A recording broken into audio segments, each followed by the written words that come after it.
ବିରି ଚାଉଳ ଚୁଡ଼ା ଆଉ ଶାଗୁ ଦେଇ ଗୋଟେ ହେଲ୍ଦି ଆଉ ଟେଷ୍ଟି ବ୍ରେକଫାଷ୍ଟ ବନେଇବା।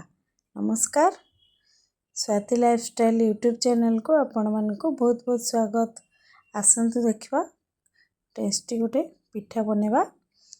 ମୁଁ ଏଠି ହାଫ୍ କିନା ଅରୁଆ ଚାଉଳ ନେଇଛି ଆଉ ହାଫ୍ କିନା ଶାଗୁ ନେଇଛି ଆଉ ହାଫ୍ କିନା ଚୁଡ଼ା ନେଇଛି। ଏସବୁକୁ ଆମେ ଭଲସେ ଧୋଇ 2-3-4 ଥର ଧୋଇକି ଭଲସେ ତାକୁ 3-4 ଘଣ୍ଟା ପାଇଁ ଭିଜିବାକୁ ଛାଡ଼ିଦେବା।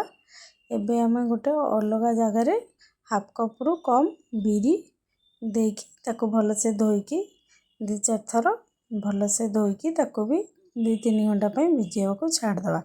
ଏବେ 3 ଘଣ୍ଟା ପରେ ଦେଖନ୍ତୁ କେତେ ବଢ଼ିଆ ସେ ସବୁ ଫୁଲି ଯାଇଛି। ତାକୁ ଏବେ ଆମେ ବାଟିଦେବା। ବିରି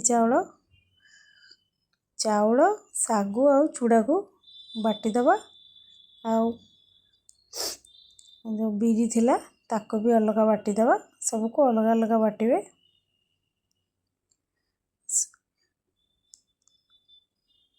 ଅଲଗା ଅଲଗା ବାଟିଦେବା। ଦେଖନ୍ତୁ ବ୍ୟାଟରକୁ ଏଇଭଳି ଭାବରେ ଚିକ୍କଣ କରିକି ବାଟି ଆଣିବା। ଏବେ ଆମେ ସେଥିରେ ସେଇ ବ୍ୟାଟର ଯେଉଁ ବାଟିଥିଲେ 3-4 ଘଣ୍ଟା ରେଷ୍ଟ ଛାଡ଼ିଦେବା। ରେଷ୍ଟ ହେଲା ପରେ ବ୍ୟାଟରଟା ଭଲସେ ଫୁଲି ଯାଇଛି। ସେଥିରେ ଧନିଆ ପତ୍ର ଗାଜର ଟମାଟୋ ପିଆଜ ସବୁକୁ ଦେଇଦେବା।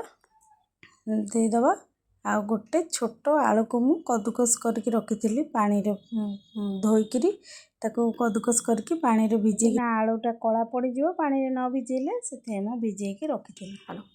ଗୋଟେ କପ୍ ଆଳୁକୁ ବି ଦେଇଦେବା। ଗୋଟେ ଗିନା ଆଳୁ ମୁଁ ଦେଇଛି କଦୁକସ କରିକି। ଗୋଟେ ଛୋଟ ଗିନାରେ ଗିନେ ତାକୁ ଭଲସେ ଗୋଳେଇ ଦେବା। ଆଉ ଦରକାର ମୁତାବକ ସ୍ୱାଦ ଅନୁସାରେ ଲୁଣ ଏସବୁକୁ ଦେଇଦେବା। ଦେଇକି ଭଲସେ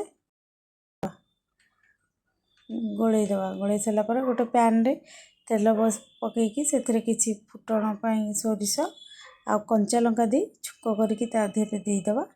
ସେ ବ୍ୟାଟରରେ ସେ ହେଇସାରିଲା ପରେ ସେଥିରେ ଆମେ ତାକୁ ଭଲସେ ଗୋଳେଇ ଦେବା। ଚାରିଆଡ଼କୁ ମିଶାଇ ଦେବା।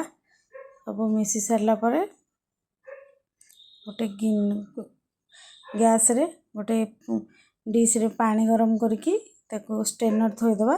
ପାଣି ଗରମ ହେବା ପାଇଁ ଛାଡ଼ିଦେବା। ଆଉ ଗୋଟେ ଗିନାରେ ତେଲ ମାରିକି ଯେଉଁ ବ୍ୟାଟର ରଖିଥିଲି ସେ ବ୍ୟାଟରକୁ ଆ ଦେହରେ ଦେଇକି ତାକୁ 10 ମିନିଟ୍ ପାଇଁ ଘୋଡ଼େଇ ଦେବା। ସିଝିବାକୁ ଛାଡ଼ିଦେବା। ଆପଣମାନେ 10 ମିନିଟ୍ ଦେଖିବେ। 10 ମିନିଟ୍ରେ ଯଦି ସିଝି ନଥିବ ଆଉ 2 ମିନିଟ୍ ଲାଗିବ। ଯେହେତୁ ଏଇଟା ଟିକେ ନରମ ଅଛି ସିଝିବାକୁ ଟିକେ ଟାଇମ୍ ଲାଗୁଛି। ମୋର ତ 15 ମିନିଟ୍ ଭିତରେ ହେଇଯାଇଥିଲା। ମୁଁ ପ୍ରଥମେ ଦେଖିଥିଲି 10 ମିନିଟ୍ରେ ହେଇନଥିଲା। ମୁଁ ଆଉ 2-3 ମିନିଟ୍ ବସାଇ ଦେଇଥିଲି, ମୋର ହେଇଯାଇଛି। ତାକୁ ଏବେ ଆମେ ବାହାର କରିଦେବା। ଏବେ ସବୁଯାକ ମୁଁ ଏମିତି ବସାଇ ଦେଇଥିଲି। ଦେଖନ୍ତୁ କେତେ ବଢ଼ିଆ ଭାବରେ ଫୁଲିଛି ଆଉ ଭିତରଟା କେତେ ହେଲ୍ଦି ଦେଖାଯାଉଛି। ତାକୁ ଖାଇଲେ ବହୁତ ବଢ଼ିଆ ହେଲ୍ଦି ଆଉ ଟେଷ୍ଟି ଖାଇବା। ଏମିତି ଆପଣମାନେ ବି ଚାହିଁଲେ ବନେଇ ପାରିବେ। ଆପଣମାନେ ବନାନ୍ତୁ ଆଉ ମୋତେ କମେଣ୍ଟ ମାଧ୍ୟମରେ ଜଣାନ୍ତୁ କେମିତି ଲାଗିଲା, କେମିତି ହେଲା। ଆଉ ମୋ ଚ୍ୟାନେଲକୁ ସବସ୍କ୍ରାଇବ୍ କରିନିଅନ୍ତୁ। ଲାଇକ୍ କମେଣ୍ଟ ସେୟାର ନିଶ୍ଚିନ୍ତ କରନ୍ତୁ। ରହିଲି ନମସ୍କାର, ଜୟ ଜଗନ୍ନାଥ।